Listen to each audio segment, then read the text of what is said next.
Dieu serait-il devenu bipolaire? Parce que si l'on veut attribuer à Dieu tout le mal qu'il y a sur cette planète, c'est ne pas prendre en compte certains événements actuels que l'on voit se dérouler de plus en plus, mais aussi ne pas prendre en compte la liberté de l'homme.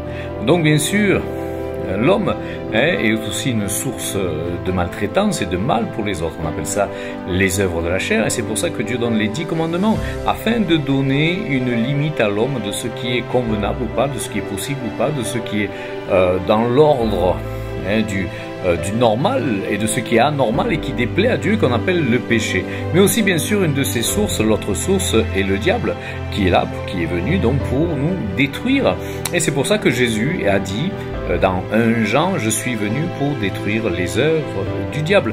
Et cela se réalise encore aujourd'hui, de nos jours, et je l'ai vu ce matin en priant pour toute une famille, donc la mère et les 2 enfants de 10-12 ans qui avaient les poumons infectés, qui est allé voir le docteur, donc il leur a donné des antibiotiques avec des recommandations très précises à cause vraiment de la dangerosité de cette maladie qu'ils avaient contractée tous les 3.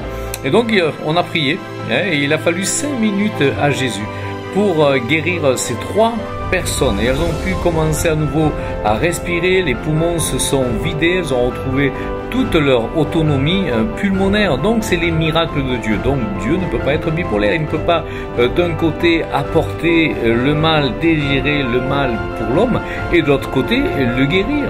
On pense bien que si on aura affaire à un être humain comme cela, on le traiterait de bipolaire, on dirait qu'il est fou. Et Dieu donc n'est pas fou, mais il veut le bien de l'homme. Alors vraiment je te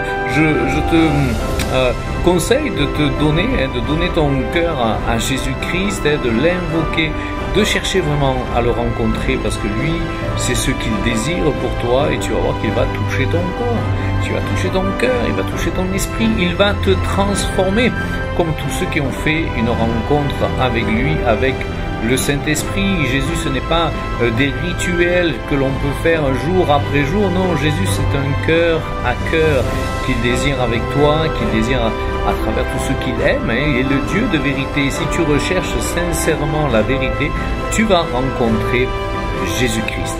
Alors, ce qui s'est passé, c'est qu'après ce témoignage, une personne sur Facebook m'a contacté, donc il y avait des hernies qui devaient se faire opérer demain. Nous avons prié pour elle et elle a été guérie sur le champ.